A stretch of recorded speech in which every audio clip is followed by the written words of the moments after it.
dans le prochain épisode de Demain nous appartient. Tandis que Clémentine fait une découverte qui la questionne, Charlie écrit une lettre à Jules. De leur côté, Aurore et William visitent la maison de leurs rêves.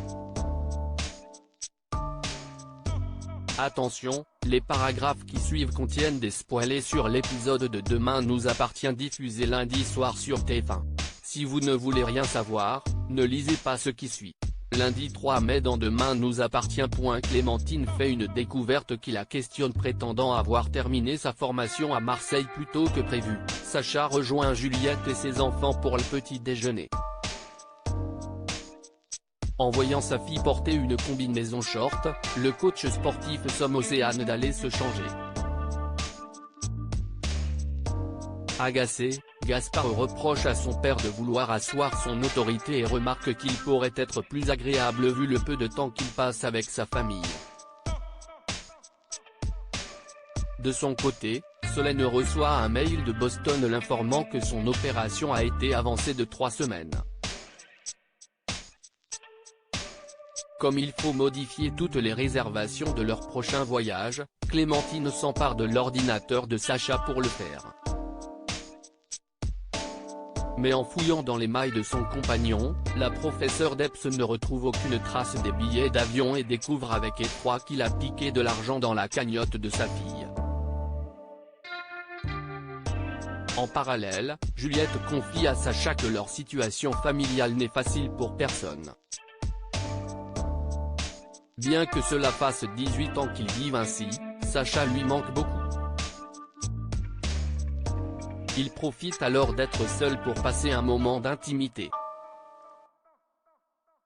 Plus tard, Juliette évoque avec son compagnon les nombreux travaux qu'il reste à faire dans la maison. S'en voulant de ne pas pouvoir participer plus aux frais de leur ménage, elle se demande si elle ne devrait pas laisser tomber le graphisme pour devenir vendeuse. Mais Sacha refuse qu'elle sacrifie sa passion, assurant qu'il peut assumer les dépenses de leur famille. En fin de journée, Clémentine confronte Sacha sur l'absence de réservation et l'argent qu'il a volé. Plutôt que de répondre, il s'emporte et le couple se dispute. Charlie écrit une lettre à Jules après 2 semaines de révision, les lycéens sont de retour au lycée. Dans la mesure où Charlie n'a pas de nouvelles de Jules depuis leur séparation, Gabriel attend la fin des cours pour parler au jeune homme. Gabriel tente bien de le convaincre que Charlie a fait une erreur et que c'est lui qu'elle aime. Jules s'en moque et prie son camarade de le laisser tranquille. Par la suite, Charlie se rend chez les Corca pour remettre une lettre d'explication à Jules.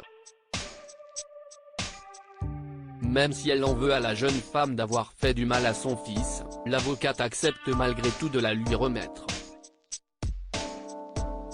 Cependant, lorsque Virginie remet la missive à Jules, ce dernier la jette à la poubelle sans même la lire.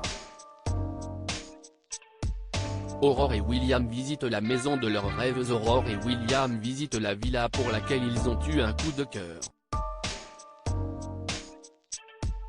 Comme ils sont plusieurs sur le coup, l'agent immobilier leur recommande d'envoyer leur dossier avant 13 h, ce que fait William.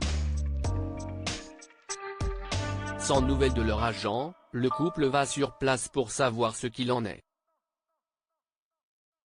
Malheureusement, le docteur Donnier a fait une erreur dans l'adresse mail du destinataire et la villa a donc été louée par un certain Joachim Granville. Furieuse, Aurore reproche à son mari d'être passé à côté du rêve de toute une vie. En apprenant la mauvaise nouvelle, Manon et Sophia ne peuvent s'empêcher de taquiner leur père sur ses prouesses informatiques. Un tantinet agacé, William préfère retourner travailler. Le soir venu, Aurore est en boucle sur la villa et se dit certaine que Joachim Granville a trafiqué son dossier pour obtenir la location du bien. Ses filles la poussent alors à enquêter sur lui. En effet, si ces soupçons s'avéraient vrais, la famille Donier aurait encore ses chances d'obtenir la maison de leurs rêves.